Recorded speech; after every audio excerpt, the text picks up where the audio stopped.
to be back on stage. Although I haven't seen these many masses, I watched the last luchadores fight in Mexico. Okay, I'm gonna start with this because where's all my non-Latino people out there? This might be the part of the show where you might look around for your nearest Latino or Hispanic. There is no captioning available, so you're gonna need something to translate for you. So please pick one now. Ma'am, pick one now. You got it? Okay. Now, he's like, I don't speak English. I don't speak it, but this is Sesame Street. Find somebody else, bitch. Hi! Since I've already insulted somebody, let's keep going.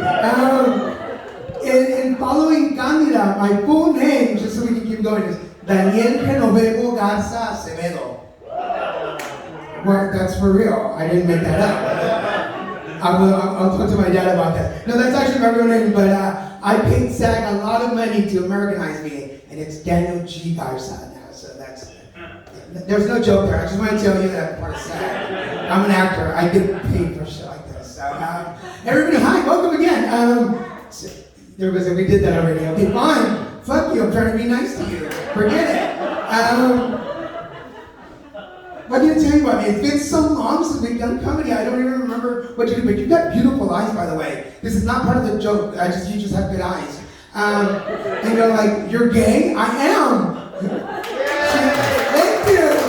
I know, I see you out jogging, like I own the world, and you're like, how is that vision of Latino machismo gay? Yes, yes, I'm a penis casing man, hungry maricon. For those of you that don't speak Spanish, that's joto. I mean, gay. Anyway, where are my Latinos? Any Latinos in the house? Yes! Anybody from Mexico? Anybody real Mexicano? We're gonna go for the tacos afterwards. I'm from Monterrey, Mexico. I'm originally from Mexico. I crossed the border illegally, but I crossed it the first time, and then they sent me back. No, I'm kidding. Some people were like, ICE? ICE, baby, no. I'm originally from Mexico, so my mom passed away last year. That's not part of the joke. Don't laugh. I heard you wanted to laugh. No, you can't touch me. I already said I'm gay. Stop it, man. You want this, don't you? Tres tacos, it's all yours. I'm a cheap whore. I'm not gonna lie. That's my boyfriend. He got me the 2 tacos and a beer. I'm like, okay, puppy. Stop, that's not, my mom dying is not part of the joke. Stop it. You're artistic fucks. I can tell you haven't been out in a while. Because y'all just stop at anything right now. And I'm the first comic, so hold it back. But when I came out, my mom made me promise 3 things. The first thing she was like, never do drag. And I thought maybe because my mom thought I would make a pretty woman. So I never dressed, I have dressed in drag, but she made me promise not to. Sorry, mommy. Again, not the joke lady. Second, she made me promise that I was only gonna date Latinos. But they were cheap, so I stopped that. And plus, they weren't gonna give me the citizenship I wanted. I'm like, fuck that. Juan's not gonna pay for it, but Johnny is. Honey, I love you. He did not pay, well, he did pay for my citizenship. You did pay for it, you owe me. I have an owner. I don't have to do too many kinky stuff for him. I don't do that anymore. I'm 50 now, so I don't do that shit anymore. Get on your knees, I'll never get back up again. If you laugh, you know what I'm talking about. And if I can see under the mask you're smiling. And some of you are puckering up, I can see it. Yeah, I can smell it too, so stop it. But my mom once told me, I was older and I dated a lot. I'm not gonna say I was a whore, but I was a slut. So I did date a lot. And again, you laugh at my misery. I feel hurt right now. So my mom said one time to me, she's like, I'm so glad you're a gay man. And I said, Mommy, no, ¿por qué? Why? She's like, because if you were a daughter, I would have a lot of grandchildren about now. So my mom was basically calling me a whore. And I was like, I started to think, let's not think for a minute. Imagine the bubble. If I were a woman, that's my music, shut up. And I can picture myself with like my baby on one side and my grandbaby on the other. Someone's getting the vision. With the Newport just hanging off my lips. With the ashes, you know how it is, the ashes, they never fall. Like no matter, grow up, we're gonna be friends. With the tube top that gets just right above the chiche, just right there. And just every time you walk, you have to pull it up, right? He's like, you're getting turned on, I can see it right now. Picture it. And on the nalgas, right up here. And those shorts that you steal from your niece, well, you didn't steal them, you just kind of took them because you thought they looked better on you. But that's the kind of girl I think I would be. And y'all laugh, because yes, that's me now. At home, you should see me with that tube top, with the chichas right up here. What else can I tell you about me? I feel so lost. I feel like it's been forever. Like I want to tell you everything about me. Can I tell you everything about me? So I'm 50. I'm 50. Right? Well, thank you. Yes. It is, because everybody knows los Mexicanos. We don't crack. Like blacks think they have it. No, Mexicanos. And so I'm at that stage now where I go to the doctor a lot, and I've had anal cancer, so let's go with that. I wasn't going to go for the butt jokes, but let's go for the butt jokes right now. I'm just making an ass of myself. But I am an anal cancer survivor. So, thank you.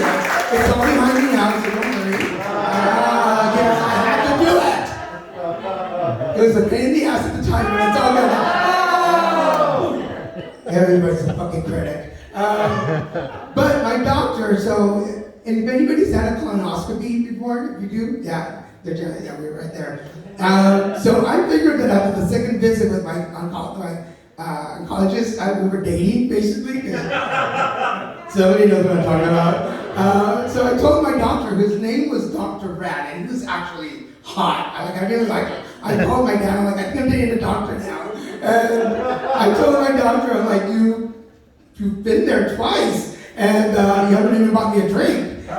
Yeah, so he said, well, you're going to get a colonoscopy. I'm going to give you a drink for that.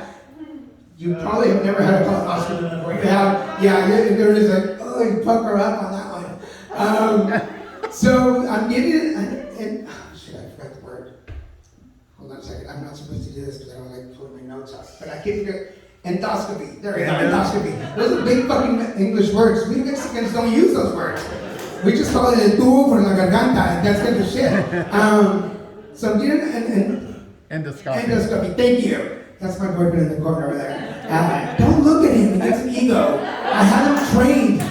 You know how it is, you train them. No mires, cabrón. No mires. So I asked my doctor, because I like to play with my doctors. I was like, so, and he goes, so what's that going to happen? He said, well, a tube down your throat. I said, oh, well, that sounds fun. Can I do it on my knees? He said, no. He goes, so basically the tube goes in and it goes back out. I go, is that going to bring back my gag reflex? He said, no. And so just to let you know, it doesn't happen. I still have no gag reflex. Don't line up, calm down. I have one friend. Careful. What else can I say about it? Yeah, so over the lockdown, I became a life coach, because that's what actors do when they don't have work. We all became life coaches, and we just coach each other because we have nothing else to do. We just Zoom all day long. It's like, you need a new career. This is not a new career. I usually say that to all the other Latinos that look like me. I'm like, no, you need another career. You know why? Yeah, like, get them out of the way, motherfuckers. I want that. I want to be that next food vendor at the next movie. I want to sell the fruit on that corner. NCIS, ahí voy. Another Latino dad. Because that's what we get. That's all I get. Honestly, true to self, I have played five fruit vendors in 5 different shows. Yes. I know how to cut a watermelon like nobody's business. I can toss that mango around. If you ever get to see those, because none of them probably have ever aired, you will notice that on 3 separate shows, I'm wearing the same fucking outfit. The same one. Because they can't tell us apart anywhere. They're like, oh, you look good, just wear that. And then all three of them were wearing blue jeans, a red apron, and a green shirt. I looked like a Mexican flag walking around. Hey, Viva Mexico! But three different shows. I looked at the little videos because I have them at home. I can post them. But I was like, that's the same freaking outfit. How can nobody tell? So someday I'm going to be really famous and going to say, we saw him on stage. And that's the same fucking outfit he wore in three different shows. It's going to be a trivia somewhere. What else can I talk to you about? So yeah, so I'm a spiritual coach. So I work with people's chakras and I help people align themselves. Hi, welcome. We were just talking about you. Viva Mexico! Woo! What else can I talk about? In Mexico, talk about boyfriends. My boyfriend, we met online. Nobody else like, loser. Fuck you too. When you don't want to pay for shit, you go online and get the cheapest one you got. Okay, Cupid for free. Trust me, there's something in there for everybody.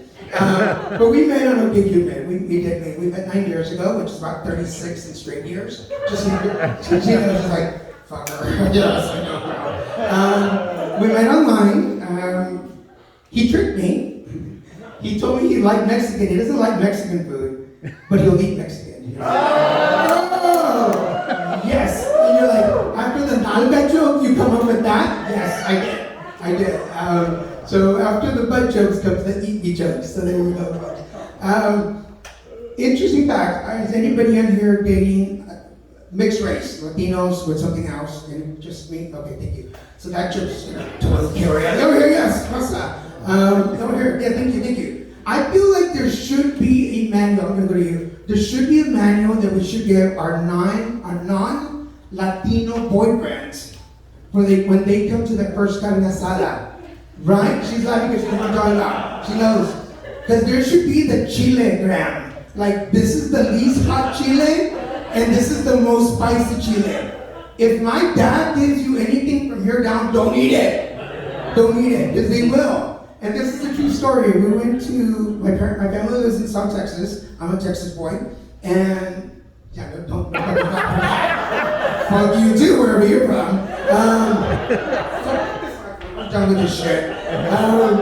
They left with my dead mother, and now they're... So we went to South Texas. Now, mind you, when my boyfriend and I met, he did not eat spicy food. He was like, you might know, I did the magic trick with the jalapeno. It was like, here's the food, and you just wave it. You're like, ah, there you go, that's spicy for you, honey.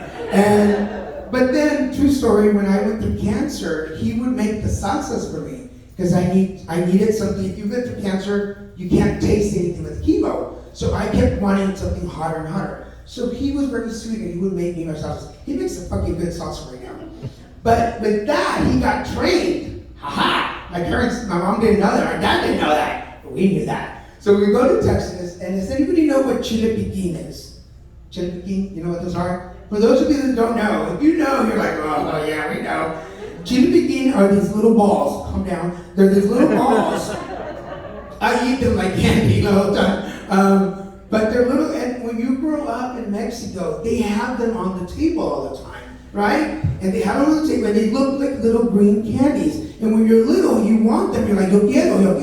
And your parents are like, not yet. Until you like, chingaste mucho. Like, you know up to here with your parents, and they're like, here, take one. But they're so fucking hot that you'll never ask for one again, right? That you learn the lesson. So still today, we have them on the table. So I'm about to take a shower at my sister's house, and I can hear my dad and Christian, my boyfriend, and my sister in the kitchen. And they're having a snack before we're gonna have dinner or whatever. And my dad goes, yeah, the chile. And I was like, I know what he's doing. I know what he's fucking doing. So he gets the taco, gets a bean taco, and they put all these chiles lined up just to have it tasted. And you can see my dad. My dad is fucking salivating because he's like, I'm gonna get you. You're fucking my son. I'm gonna get you. So I can still hear them. And my dad I walk out to get into the shower. My dad's like snickering, like slightly. And my sister's like, no te lo comas. Don't eat it. And Christian's like, I got this. All of a sudden he's macho mexicano. Yo me como chile. I got this. So he takes the bite, and my dad is expecting to explode like smoke or some shit. And it doesn't affect him. You should have seen the disappointment on my dad's face. Like, he was just so distraught. And if you've never been to a carne asada, if you've never been to a Mexican party, this will happen to you. So if you're a gringo, the only thing I can tell you is practice. Starting in Chile. You got the joke right away, didn't you? You're like, yeah. For everybody else, thank you so much. I'm Daniel G Garza. Have a good time. See you next time. Keep it going for Daniel G Garza! Seriously, you should check out all of his live stream interviews. He's like an amazing host. Go to IG, TikTok, I didn't do this, but he's amazing. All right, I'm just gonna move it right along, y'all. Move it right along, because everyone here was on time.